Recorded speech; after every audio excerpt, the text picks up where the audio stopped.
Listen carefully, because I'm about to shatter your illusions. The cruelest betrayals don't hide in lipstick stains or late-night calls. They hide in the excuses she whispers with a straight face. Right now, while you're watching this, another man is smiling at your wife in ways you haven't noticed. And I'm the only woman bold enough to expose the 6 genius ways you can catch her without ever touching her phone. But first, prove you're ready. Smash that like button, subscribe to this channel, and tell me in the comments what city you're watching from. Let's see how far this truth spreads. Way 1. The silent alibi. She doesn't vanish into the night without a story. Oh no, she's far smarter than that.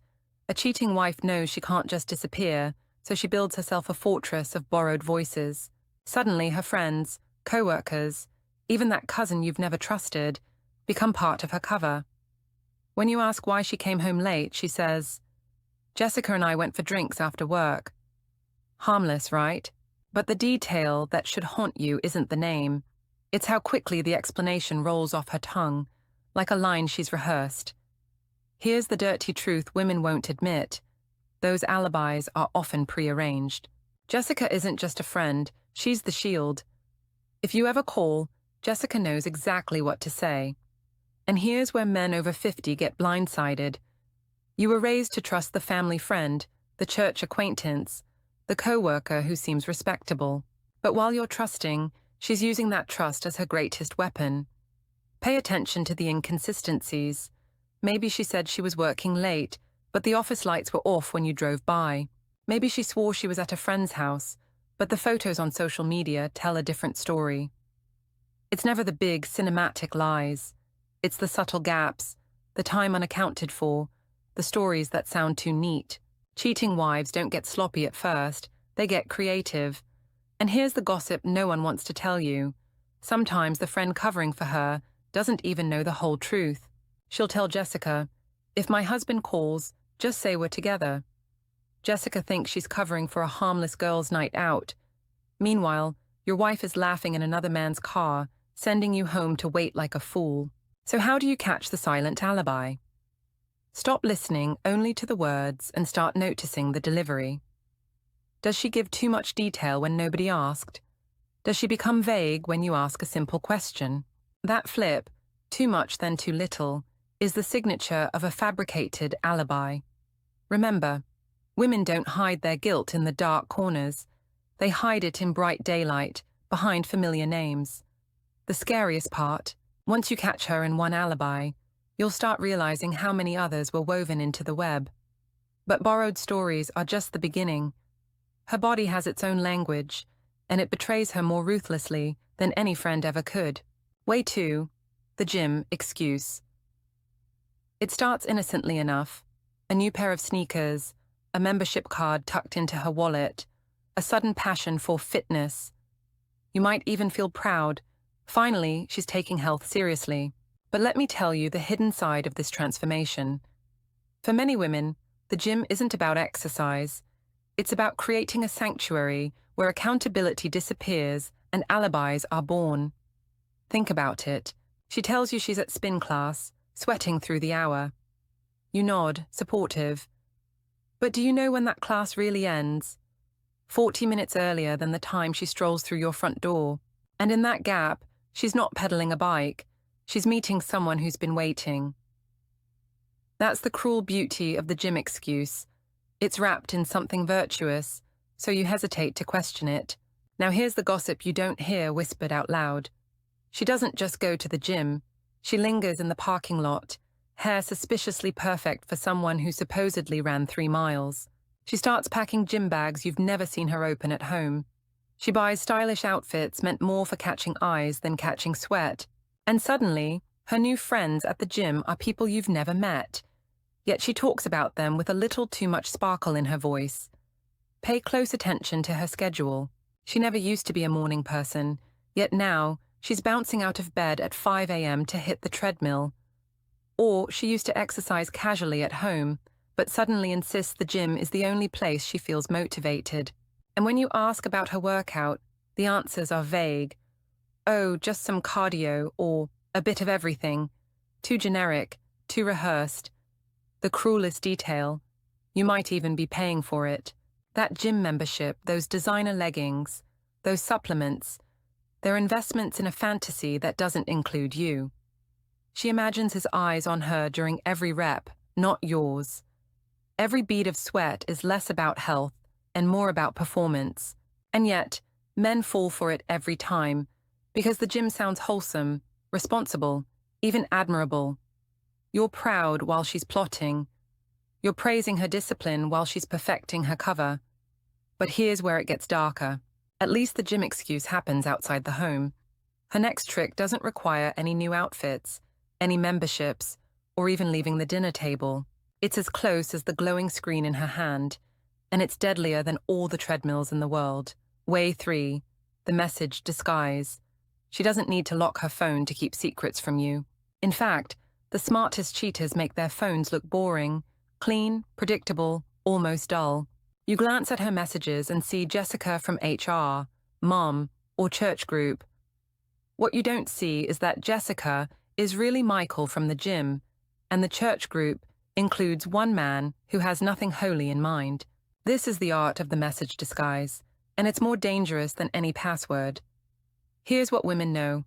Men search for obvious red flags, late-night calls, flirtatious texts, unfamiliar names. That's too easy. She's already thought 2 steps ahead.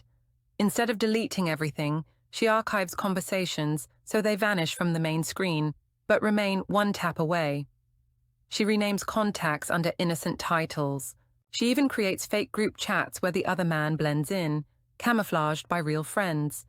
The gossip no one tells you. She'll even manipulate notification settings. Messages arrive without previews, so all you see is a vague ping. Some apps vibrate differently, and she knows which buzz means him. And if you've ever wondered why she suddenly uses work apps like Slack or fitness apps with messaging features, now you know. It's not spreadsheets or calorie counts she's checking. But the disguise isn't only digital, it's in her behavior. Watch her at dinner. Her phone lights up, and for a split second her face glows. She catches herself, forces it down, and mutters, "Just work." Yet the micro-expression gave her away. Or she types furiously, then deletes, then retypes, crafting a message that's meant to feel casual but hides a spark of forbidden excitement. You see, the message disguise is not about technology. It's about psychology. She's training you. The more innocent her phone looks when you casually check, the more you start believing there's nothing to find. Over time, you stop checking altogether. That's her real victory. And here's the cruel twist.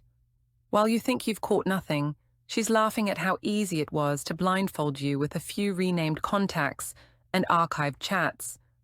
She's not just hiding her affair. She's teaching you to dismiss your instincts. But don't think her phone is the only place her betrayal leaks out. The next trick doesn't rely on screens or apps. It pours straight out of her mouth, in the form of words sharpened into weapons. And once you hear them, you'll never forget them. Way 4. The defensive smile. It's not the lie that should worry you, it's the way she defends it. A cheating wife knows she can't stay calm forever, so she arms herself with a weapon sharper than any excuse: defensiveness. The moment you raise a harmless question, her smile stiffens, her voice tightens, and suddenly you're the problem. Picture this. You casually ask, "Who are you texting?" Instead of a simple answer, she snaps, "Why are you so paranoid? Don't I get to have friends?" Notice how the conversation flips. In a blink, your curiosity becomes an accusation, and her betrayal is buried under your supposed insecurity. That's the defensive smile at work, polished, rehearsed, and designed to shut you down. Here's the gossip-style truth women don't say out loud. Sometimes, she even prepares for your suspicion. Before you can question her, she throws out, "Don't start. I know what you're thinking."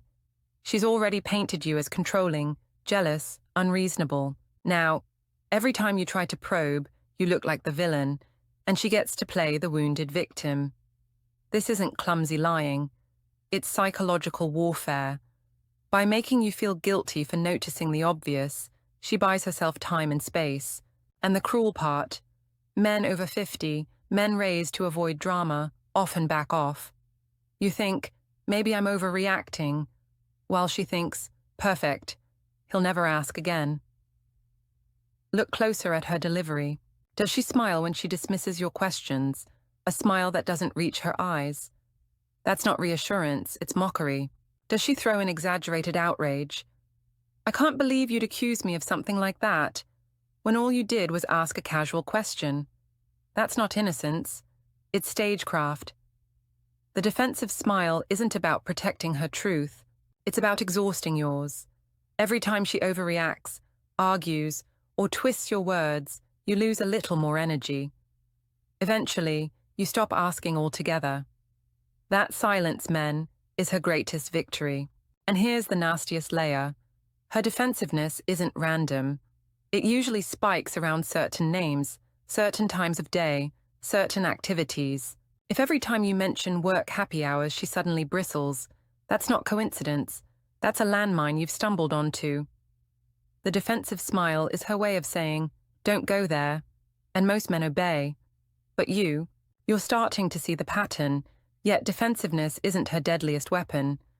That crown belongs to something colder, sharper, flattery, and not flattery for you. The next way she betrays you is by praising another man right in front of your face.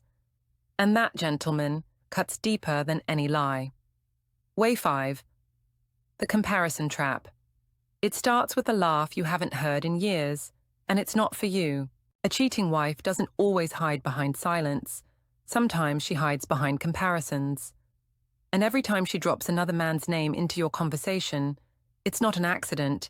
It's a breadcrumb trail leading straight to her obsession. Maybe she says, Michael at work is hilarious, you should hear his stories.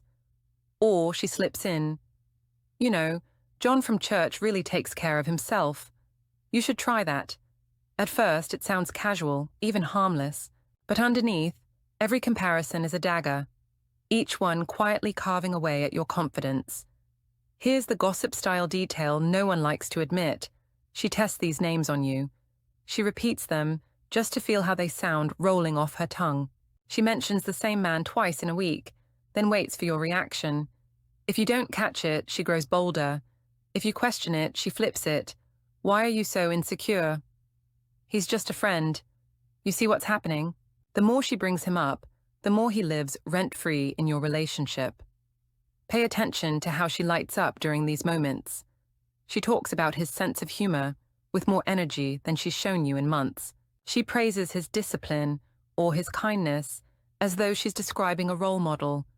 But what she's really doing is fantasizing out loud, using comparisons to reveal what she secretly craves. This trick works because it cuts twice.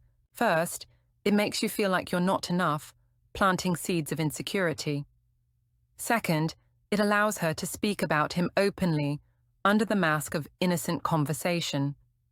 It's emotional infidelity disguised as helpful advice.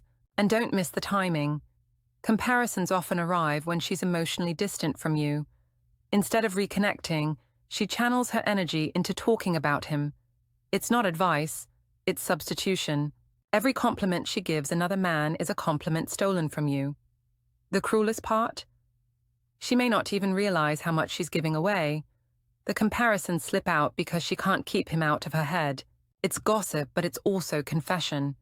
She's telling you who has her attention. She just hopes you're too numb, too trusting, or too tired to notice. But if comparisons sting, they're nothing compared to what comes next. Because the final weapon isn't in her praise for another man. It's in the way she rewrites the entire story of your marriage, turning you from the betrayed into the villain. And once that rewrite begins, the truth itself doesn't matter anymore. Way 6, the rewrite. She doesn't just cheat on you, she rewrites you. A clever wife knows that lies can only take her so far, so she reaches for a deeper trick, reshaping the narrative itself. Suddenly, you're not the faithful husband trying to keep the pieces together. You're the paranoid, controlling man who makes her feel trapped. This is the rewrite, and it's one of the most dangerous weapons in her arsenal. It begins small. You notice her mood shifting, so you ask, is something wrong? Instead of honesty, she snaps, why are you always interrogating me?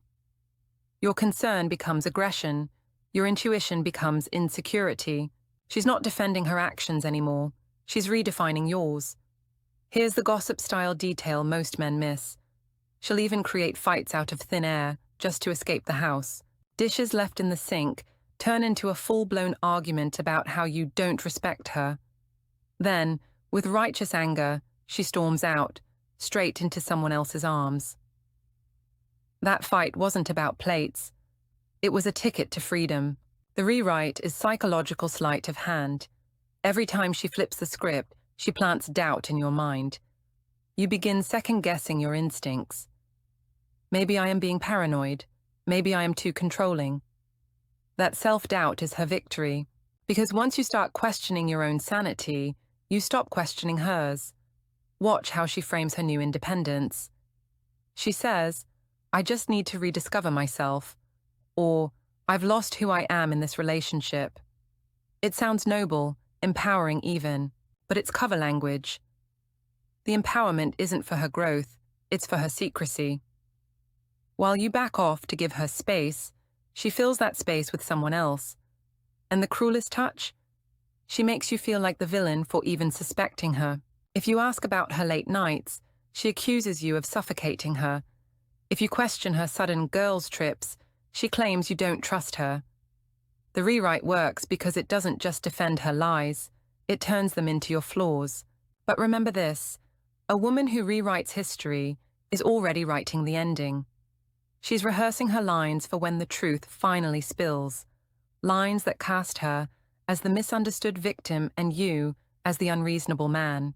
And once that script is set, the audience, her friends, her family, maybe even your children will believe her. The cruelest truth isn't that she's lying to you, it's that she's training you to believe her lies. See you in the next video.